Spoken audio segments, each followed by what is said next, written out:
कैसे हैं दोस्तों।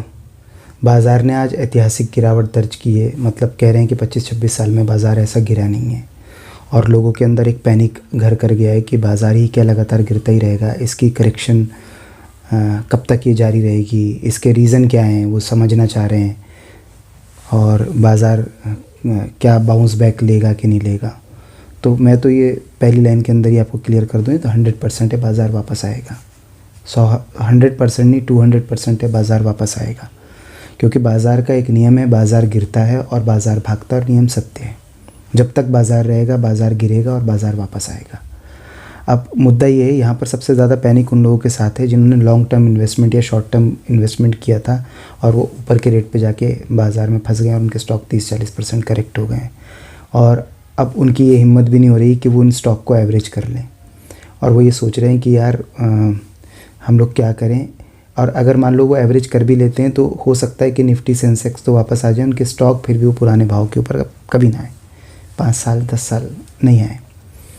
तो ये बड़ा एक दिक्कत रहती है कि बाज़ार के अंदर जब रैली आएगी तो कौन से स्टॉक होंगे। पहले वाली रैली को देखकर आपने पहले वाले जो हीरो थे उनमें से स्टॉक पिक किए थे, अब दूसरी रैली के हीरो तो कोई दूसरे ही स्टॉक होंगे। तो ये एक बहुत बड़ा चिंता का विषय रहता है कि क्या करें उसका पोर्टफोलियो का, क्या उससे एग्ज़िट कर जाएं, निकल जाएं, लॉस बुक कर लें। देखिए बाज़ार के अंदर जो है 2 नियम काम करते हैं, बहुत भयंकर तरीके से काम करते हैं। उसके अलावा जितने भी नियम लोग बताते हैं वो सब बेकार हैं, वो काम नहीं करते बाज़ार के अंदर। उनको बाज़ार हर बार रिजेक्ट कर देता है, नेगलेक्ट कर देता है। बाज़ार का कोई सपोर्ट नहीं होता, बाज़ार का कोई रेजिस्टेंस नहीं होता। स्टॉप लॉस की क्या वैल्यू है वो उसको सिर्फ आपको ये समझना है कि स्टॉप लॉस होता क्या है। देखिए अगर तो आप इंट्राडे ट्रेडर हैं तो स्टॉप लॉस वो नहीं होता जहाँ पर आपको चार्ट के अंदर में, वो तो एक्चुअली किसी फाइनेंशियल इंस्टीट्यूशन ने आपको ट्रैप करने के लिए, आपको फंसाने के लिए आपके ऊपर जाल डाला हुआ है कि ये यहाँ तक देखता रहेगा और इतना लॉस बेयर करेगा तो उसको लगेगा मेरा स्टॉप लॉस हिट हुआ है, वरना तो ये उसके अंदर बना रहेगा स्टॉक के अंदर। और फिर किस दिन वो स्टॉप लॉस उड़ जाता है और वो एग्जिट कर जाता है। स्टॉप लॉस वो होता है कि आपके टोटल फंड का जो है कितना % आप लोग ट्रेड करते टाइम पर आप लॉस खाने के लिए तैयार हैं। अगर आप 1:5 1:3 के रेशो में ट्रेड करते हैं तो वो × 3 क्या है, परसेंटेज में है, रुपए में है, कैसे है वो। 1:3 1:5 का रेशो तो इंट्राडे के अंदर में होना ही चाहिए, क्योंकि आपके सारे दांव ठीक नहीं रह सकते, तभी आप प्रॉफिट के अंदर आएंगे। हो सकता है आपके 3 बार स्टॉप लॉस लगे और 3 बार प्रॉफिट आए, तो आप उसके बाद प्रॉफिट में आने चाहिए। अगर 1:1 1:2 का आप रेशो ले रहे हैं तो 1:2 भी आपका फेल कर जाएगा, क्योंकि ब्रोकरेज उसके अंदर ऐड हो जाएगी। तो ये वहाँ पर स्टॉप लॉस इस तरीके से मतलब ज़रूरी है करने के लिए।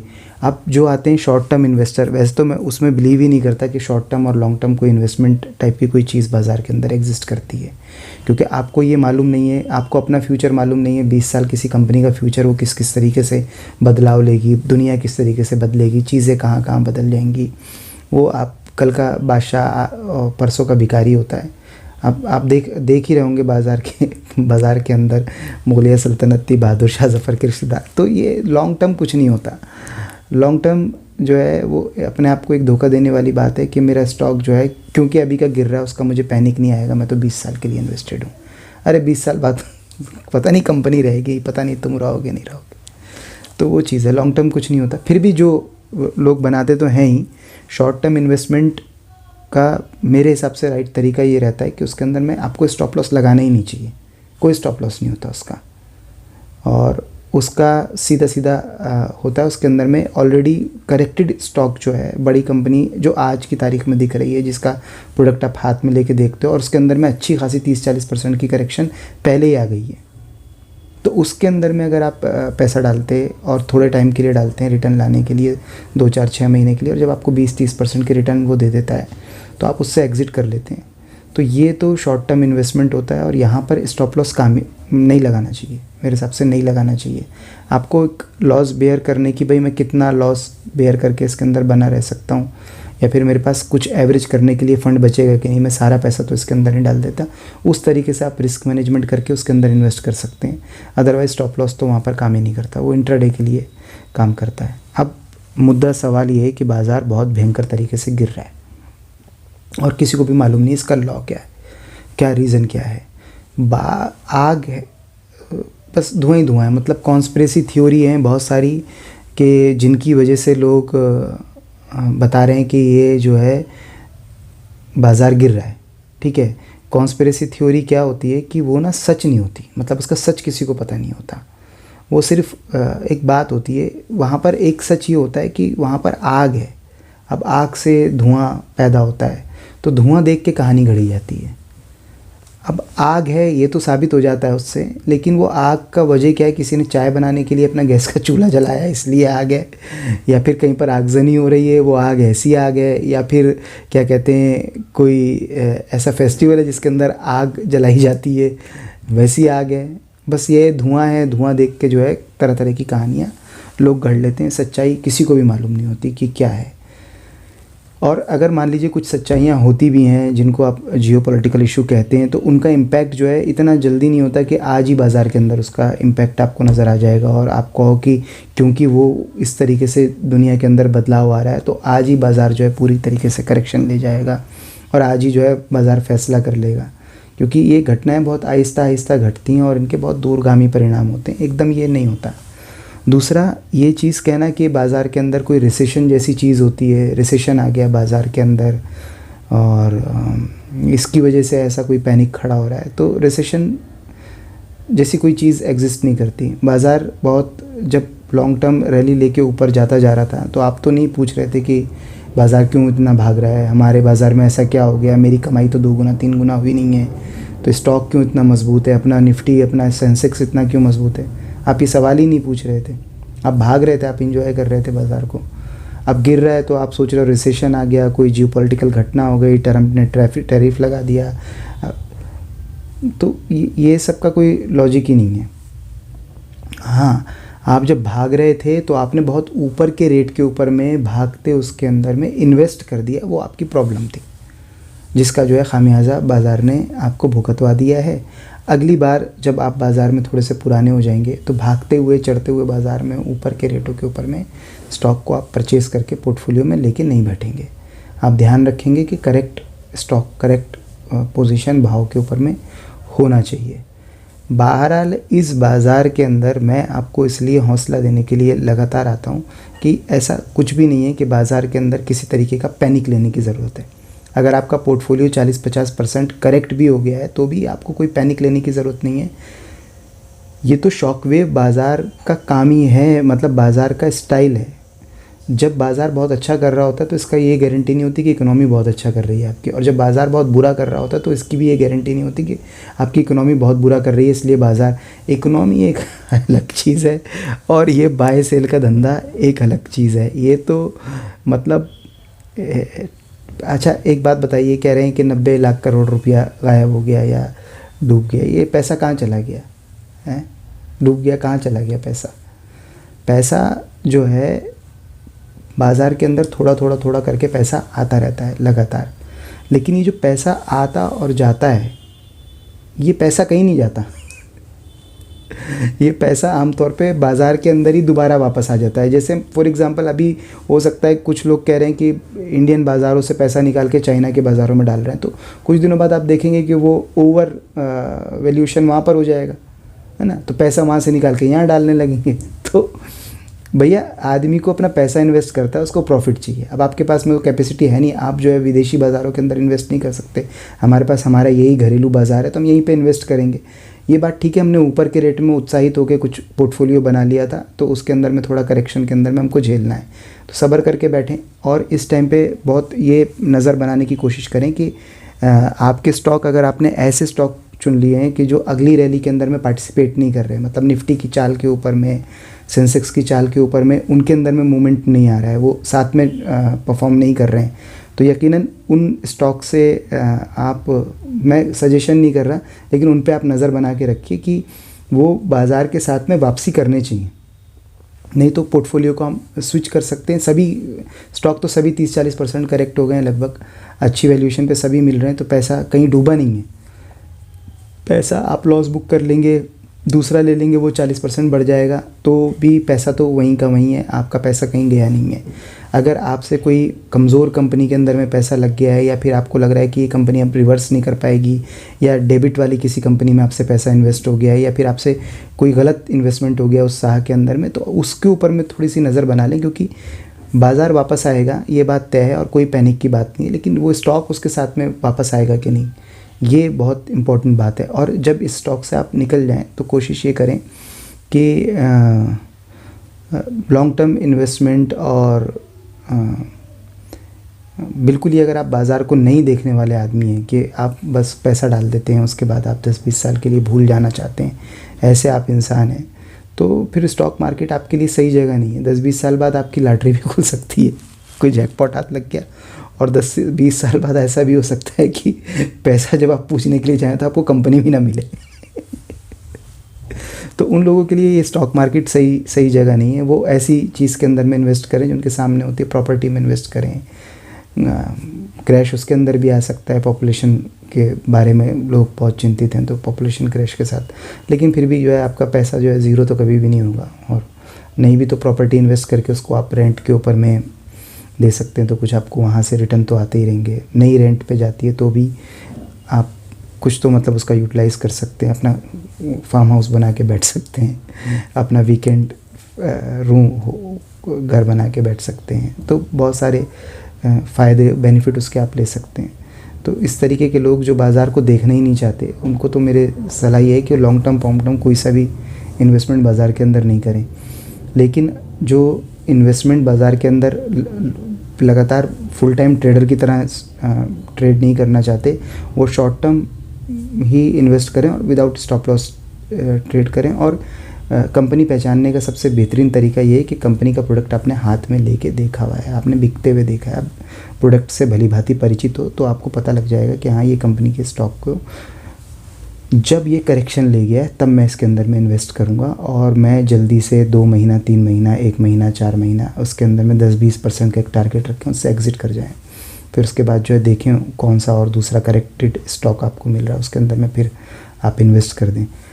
जो इंट्राडे ट्रेडर हैं उनके लिए तो कोई ना रिसेशन होता है, ना उनके लिए कोई बाज़ार गिरना, कोई पैनिक होता है। वो तो उनके लिए तो ये दोनों कंडीशन जो है दिवाली होती है। बाज़ार गिरने में भी पैसा कमाया जा सकता है, बाज़ार भागने में भी पैसा कमाया जा सकता है। हाँ, अगर आप क्या कहते हैं, बाय नेचर हम लोगों का, कुछ लोगों का नेचर ऐसा होता है कि बाज़ार गिर रहा हो या भाग रहा हो, वो बाय, गिरते बाज़ार में भी बाय करते हैं। और कुछ लोगों का नेचर ऐसा होता है कि भागते बाज़ार में भी वो बेचते ही हैं। मतलब वो पता नहीं, वो दिमाग के अंदर में स्क्रू इस तरह से उनके फिट हुए होते हैं। तो उन लोगों के लिए भी बाज़ार अपॉर्चुनिटी देता है। वो रोज़ के बाज़ार के अंदर में आज मतलब वो पोजीशन को कैरी ना करें, इस तरीके के बाज़ार के अंदर में कैरी ना करके जाएं, और जो आज का स्टॉक और जो आज के फॉर्मेट पे उन्होंने ट्रेड लिया है, वो उसी के अंदर में एक छोटा स्टॉप लॉस और बड़े प्रॉफिट के हिसाब से वो खेलें। और अगर वो कैरी कर रहे हैं तो BTST या 1-2 दिन के लिए, हफ्ते भर के लिए ही वो स्टॉक को कैरी करेंगे। बड़ा करेक्शन ले जाएगा तो बड़ा लॉस आ जाएगा, और आप तो इंट्राडे ट्रेडर है, आपका पैसा ही बाज़ार लेके बैठ जाएगा, तो आपकी मुंडी उनके हाथ में चली जाएगी। आपके पास लॉन्ग टर्म के लिए फ़ंड भी नहीं है। और आप, जो मैंने देखा है, ट्रेडर तो बहुत क्या कहते हैं, बहुत लंबे टाइम के लिए इन्वेस्ट नहीं रह सकते। अपने फ़ंड को ब्लॉक करना उनको तो एक तरीके का लॉस ही हो जाता है। वो तो उस कंडीशन के अंदर में ये बाज़ार तो बहुत ज़्यादा कैरी करने वाला बाज़ार नहीं है। जो शॉर्ट पोजीशन के अंदर में भी हैं वो जल्दी जल्दी बुक करके उससे कवर करते चलें, और रोज़ के बाज़ार के अंदर ही ट्रेड करें।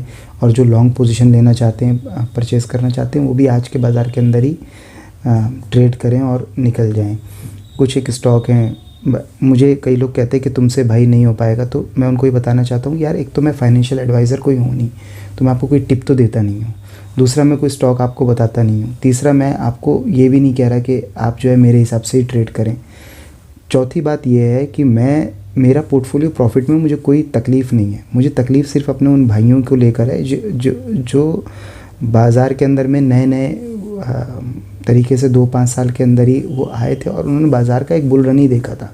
अब वो देख रहे हैं कि बाज़ार गिर रहा है, और उनको दुनिया भर के लोग बहका रहे हैं कि क्या कहते हैं, जियोपॉलिटिकल चेंज हो गया, भारतीय बाज़ारों से निवेशक भाग रहे हैं, और पता नहीं क्या होने वाला है, और वो बाज़ार जो तो भैया बाज़ार इसी तरीके से बिहेव करता है, बाज़ार बीच में शॉक देता है।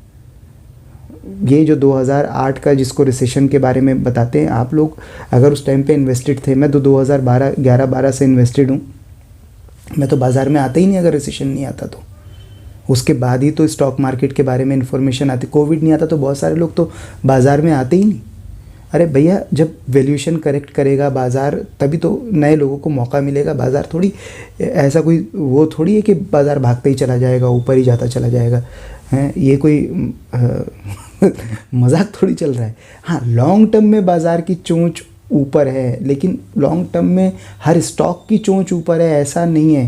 तो इसलिए कोई स्टॉक के अंदर लॉन्ग टर्म लेके नहीं बैठना है। बाज़ार के अंदर में अगर आप लॉन्ग टर्म तक ट्रेडिंग करना चाहते हो तो बाज़ार लॉन्ग टर्म में ऊपर ही जाता है। तो ये जो शॉक वेव देता है, इसके अंदर पैनिक करके और 50% के लॉस बुक करके और बाज़ार को फ्रॉड कह के और धोखा कह के और इकोनॉमी को 4 बातें सुना के आप निकल जाओ फिर, और शेयर बाज़ार को एक धोखा बताने लगो, ऑपरेटर ट्रैप बताने लगो।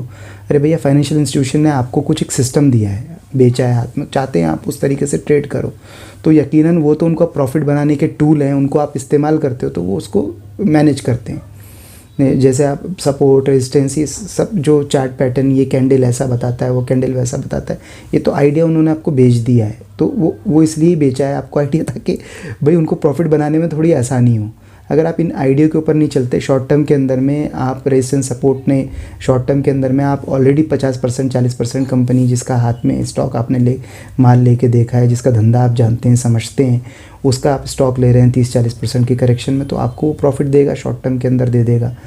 स्टॉप लॉस आप अगर कैरी नहीं करते तो आपका वो सारा चैंडल पेंडल जो भी वो ट्रैप फाइनेंशियल इंस्टीट्यूशन का, वो सब आपका, आप उस वहम से निकल जाएंगे, वो काम करना बंद कर देगा।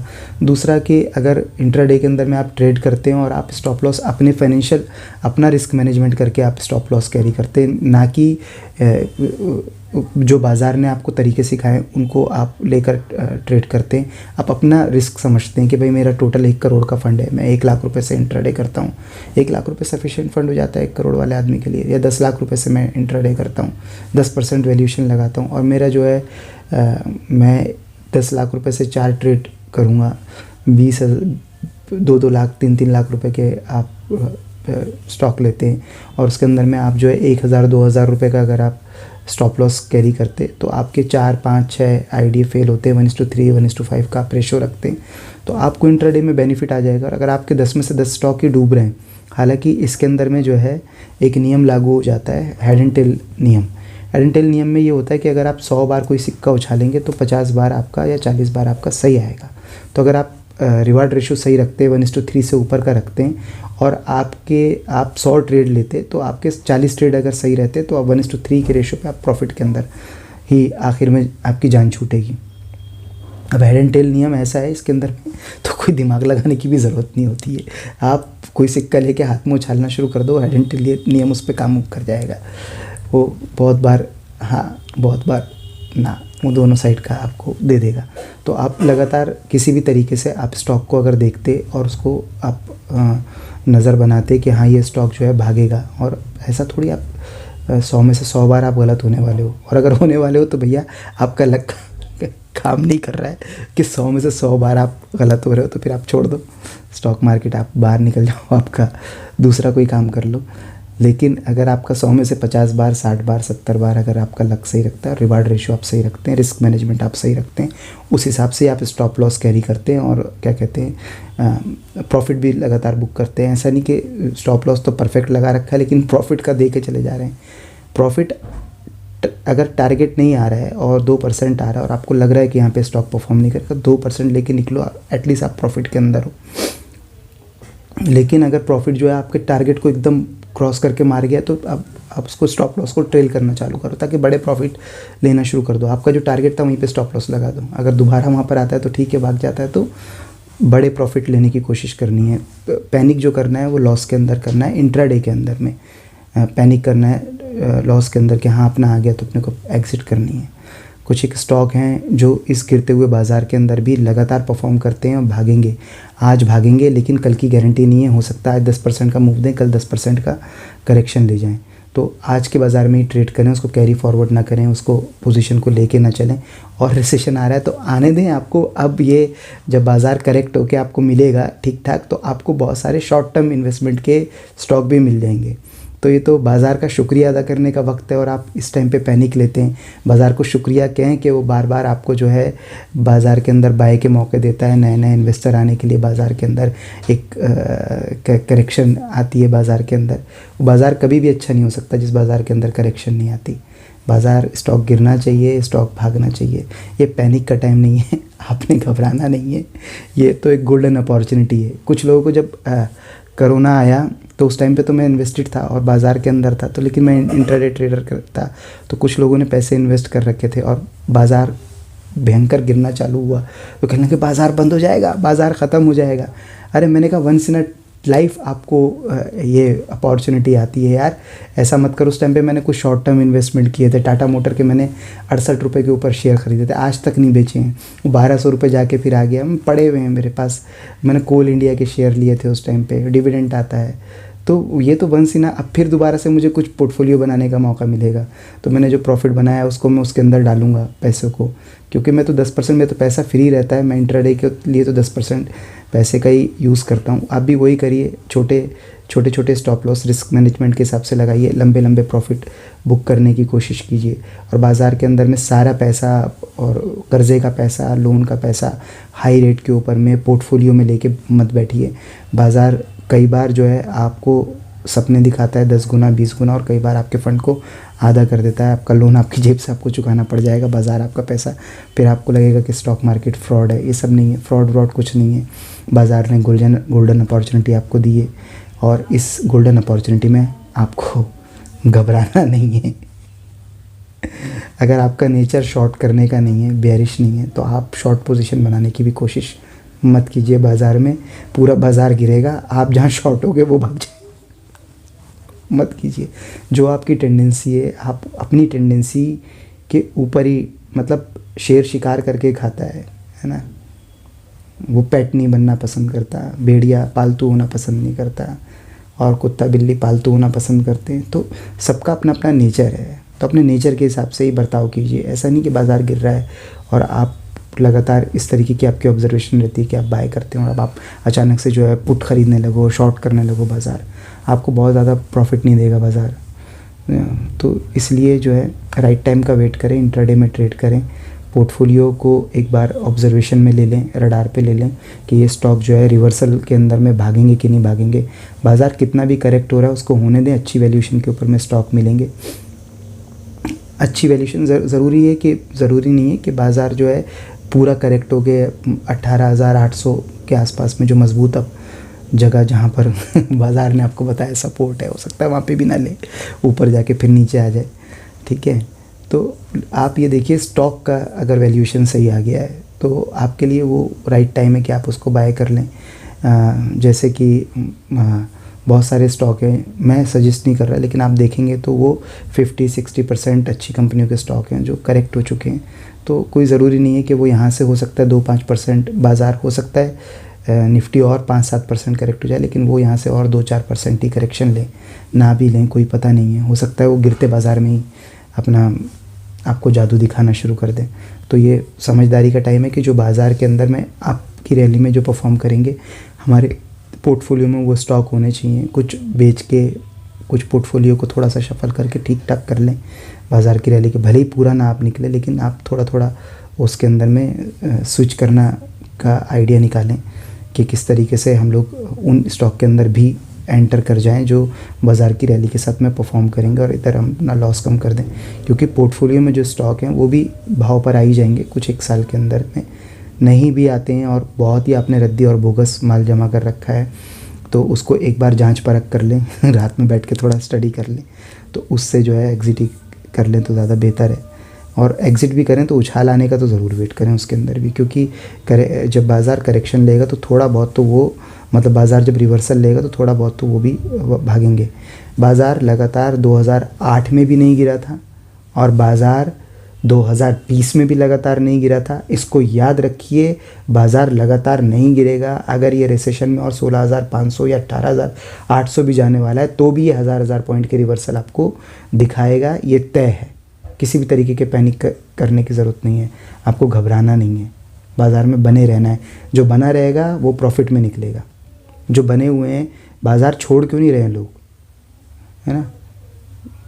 कुछ लोगों को ऐसा इनिशियल लॉस आते हैं, सब कुछ है, लेकिन बाज़ार से वो निकलते नहीं हैं, क्योंकि उन्होंने देखा है कि बाज़ार जो है मतलब सरफराज धोखा नहीं देता धोखा नहीं देगा। आपको घबराना नहीं है मेरे भाई। आपके लिए, मैं आपके मोरल बूस्टिंग के लिए यहाँ बैठा हूँ। कोई रिसेशन नहीं होता, अगर कोई सपोर्ट नहीं होती तो कोई रेजिस्टेंस भी नहीं होता। ये जो आप कह रहे हैं ना, ये हर्डल बनते जा रहे हैं, इनको कैसे तोड़ेगा, देखना जब तोड़ेगा। जैसे जो लोग कहते थे ना ये सपोर्ट है, ये तो मजबूत सपोर्ट है, तो देखो कैसे तोड़ता है वो भी देख लेना कैसे तोड़ेगा। ठीक है, घबराना नहीं है, बने रहना है बाजार के अंदर। ठीक है। Sorry, it's DJ.